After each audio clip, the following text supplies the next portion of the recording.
Hola, ¿qué tal? Hoy vamos a meternos de lleno en un texto clave de Sigmund Freud, uno de esos que de verdad te cambian la perspectiva.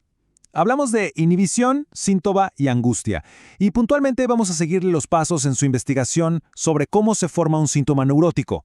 Es un recorrido increíble que lo lleva de un terreno, digamos, complicado como la histeria, a otro mucho más revelador, la neurosis obsesiva.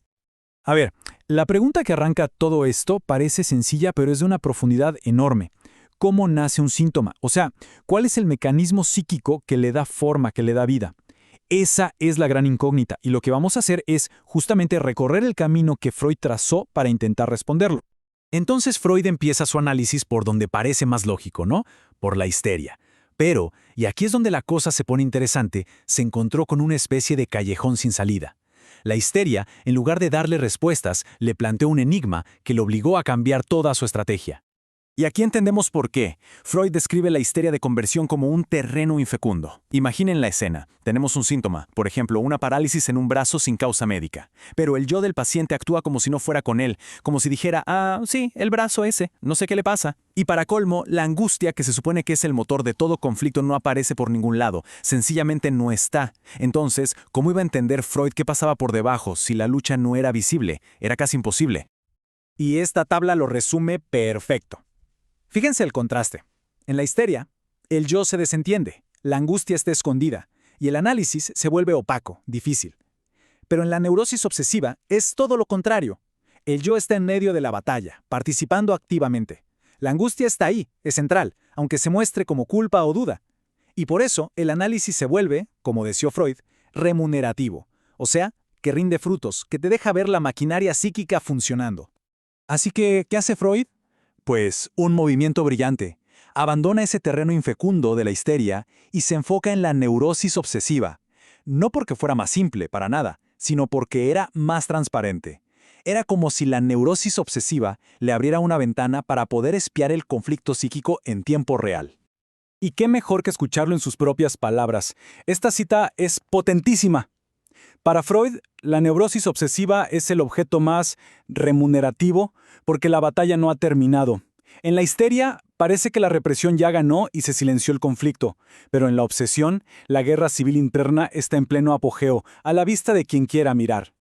Y este es el meollo del asunto. En la neurosis obsesiva, las tres instancias psíquicas están en un combate abierto. Vemos al yo atrapado en un fuego cruzado entre las pulsiones del ello y los mandatos supercrueles del superyo, y vemos cómo intenta defenderse.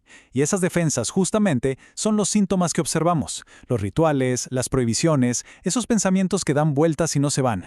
Muy bien, ahora la pregunta es, ¿por qué?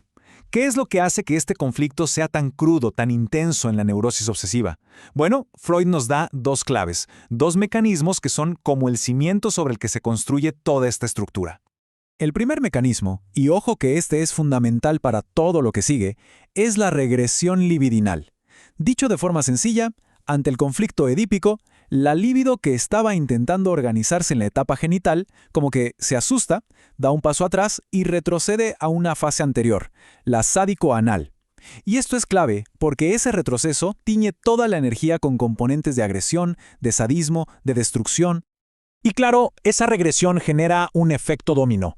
El segundo mecanismo es una consecuencia directa. El superyo se ve afectado y se convierte en una especie de tirano interno. Freud dice que se vuelve particularmente severo y desamorado. Es un juez implacable que genera una culpa tremenda y que no solo castiga los actos, sino también los pensamientos. Imaginen vivir con esa presión constante dentro de la cabeza. El conflicto se vuelve insoportable. Entonces el escenario está listo. Un ello agresivo por un lado, un superyo castigador por el otro. Y el yo, pues en el medio, tratando de sobrevivir. Y para eso tiene que desarrollar unas tácticas de defensa muy particulares, casi de guerrilla psíquica. Vamos a ver las dos más importantes que Freud describe. La primera es de verdad fascinante. Se llama anular lo acontecido. Freud la describe como una magia negativa. Y ojo, no se trata de reparar el daño de algo que se hizo, no. Es mucho más radical. Es un intento de hacer como si ese algo nunca hubiera pasado. Es querer borrar un hecho de la realidad a través de otro acto. Pura magia. Y la forma más clara en que vemos esto es en el síntoma de dos tiempos. Pensemos en alguien que, por ejemplo, toca algo y siente que no debía. Ese es el primer acto. Inmediatamente, la culpa lo obliga a realizar un segundo acto, un ritual, para cancelar mágicamente el primero. Es como un control Z motor. El segundo acto deshace al primero, y en ese vaivén se nos muestra la lucha entre el impulso y la defensa.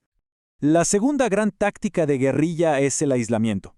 A diferencia de lo que pasaría en la histeria, aquí la vivencia no se olvida, no se reprime, al contrario, queda en la conciencia. Pero, y este es el truco, se le arranca toda su carga emocional. Es como si el recuerdo quedara ahí, pero en blanco y negro, frío, técnico, sin conexión con nada, como si se le pusiera en una cuarentena para que no contagie a otros pensamientos.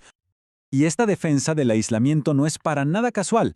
Responde directamente a lo que Freud llama el tabú del contacto, que es como la prohibición central en la neurosis obsesiva, porque tocar puede ser tanto erótico como agresivo. Entonces, al aislar un pensamiento, el yo se asegura simbólicamente de que esa idea peligrosa no toque, no contamine a las demás. Es una forma de mantener un orden precario en medio del caos. Y después de todo este recorrido por los laberintos de la obsesión, Freud nos trae de vuelta al punto de partida, a ese gran enigma del principio. Pero claro, ahora lo miramos con otros ojos. Volvemos a la pregunta fundamental, la pregunta por la angustia. Y aquí es donde Freud, de forma magistral, nos deja con una pregunta abierta. Un verdadero desafío que sigue resonando hoy. Si la angustia de castración es el gran motor que pone en marcha toda la defensa, entonces, ¿dónde está? ¿Qué pasó con ella en la histeria, donde parece no existir? Y en la neurosis obsesiva, donde se disfraza de culpa y de rituales interminables. Freud no nos da una respuesta cerrada. Nos deja con la tarea de seguir pensando en este enigma, uno de los más profundos del psiquismo humano.